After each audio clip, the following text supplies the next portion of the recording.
ఈ వైసీపీకి ఈరోజు ఇన్ఛార్జ్ ఇచ్చాడే, ఆయన స్థాయి ఏంటి, ఆయనకున్న అర్హత ఏంటి మాట్లాడుతున్నాడు. ఈ మధ్యన అందరూ వినే ఉంటారు మీరు. ఆయనకున్న స్థాయి గురించి ఒక్కసారి మాట్లాడుదాము. వాళ్ళ మామనే ఒక వ్యక్తి లేకపోతే ఆయన ఊర్లో ఒక గ్రామ సర్పంచ్ కూడా గెలవలేని పరిస్థితి. ఆల్రెడీ ఇప్పుడు ప్రస్తుతానికి ఆయన గ్రామ సర్పంచ్ వైసీపీ అతనే, టీడీపీ కాదు గెలిచింది, వైసీపీ అతనే. గ్రామంలో సర్పంచ్ ఓడిపోయి ఎంపీటీసీ ఒకసారి యునానిమస్ ఇస్తే అదే ఎంపీటీసీలో ఇంకోసారి ఎంపీటీసీగా ఓడిపోయాడు అతను. ఓడిపోయి 2009లో టీడీపీ పార్టీ తరఫున పోటీ చేసి ఈ గ్రామాలంట తిరుగుతూ ఎలా తిరిగాడు ఆయన? ఇద్దరు డప్పులో వేసుకొని డప్పు కొట్టుకుంటూ వెళ్తే అమ్మ కోన్ రవికోరమ్మ, కోన్ రవికోరమ్మ, కోన్ రవికోరమ్మ అనుకుని చెప్పుకొని వెళ్దాం. అది ఆయన పరిస్థితి. ఇసుక అమ్ముకుంటూ తప్పించి ఆయనకి బృతి లేదు, భూదందాలు చేసి తప్పించింది లేదు. ఆయన రాజకీయం అంతా ఇసుక అమ్ముకోవడం, భూదందాలే. రాష్ట్రంలోనే ఇసుక ద్వారా ఎంత భారీ ఎత్తున సంపాదించవచ్చునని నేర్పింది ఒకే ఒక్క ఈయన, ఇసుక బకాసురుడు. ఆయన పరిస్థితి, ఆయన స్థాయి అది. నేను చెప్తున్నాను, ఒక ఆయన అనడం కాదు, నేనే చెప్తున్నాను. సామాన్యుడు, నేను సామాన్యుడిని, మీలాంటి వాడినే. నేను సామాన్యుడి ముందుకు రాకూడదా?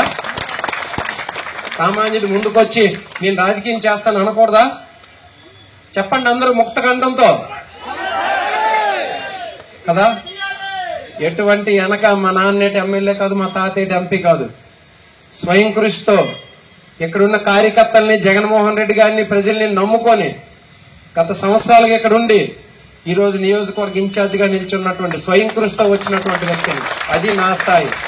మీ మామ లేకపోతే ఉప్పు అమ్ముకోవడానికి పనికిరావు నువ్వు, అది నీ స్థాయి కాదు. నిజమా కాదా?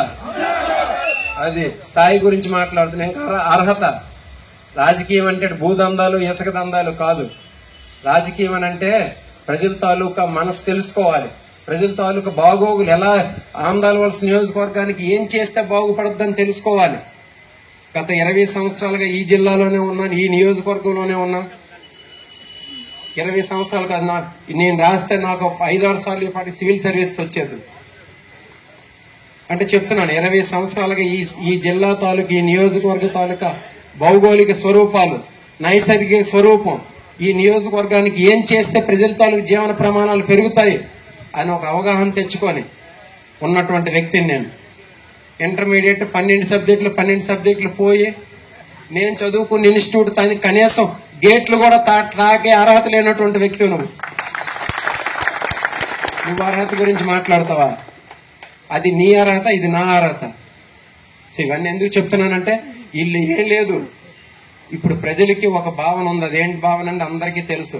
ఇప్పుడు బయటకు వచ్చింది కాబట్టి ప్రజలు ఏం చేయాలో అది చేస్తారు.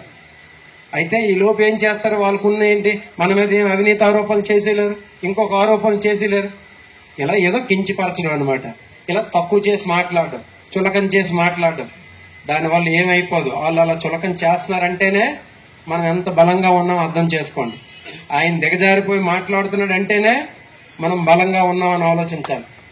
ఈ నియోజకవర్గం ఎప్పటి నుండి కాంగ్రెస్ నియోజకవర్గం, తర్వాత వైసీపీకి వచ్చింది. కాంగ్రెస్ వైసీపీ భావజాలం పూర్తిగా ఉన్నటువంటి నియోజకవర్గం. ఖచ్చితంగా రేపు పొద్దున మనం జరగబోయే ఎన్నికల్లో గెలుస్తాం, గెలిచి తీరుతాం. జగన్మోహన్ రెడ్డి గారికి ఆందోళనవలసిన బహుమతిగా అందిస్తాం. ఏంటంటే ప్రజల తాలూకు అందరూ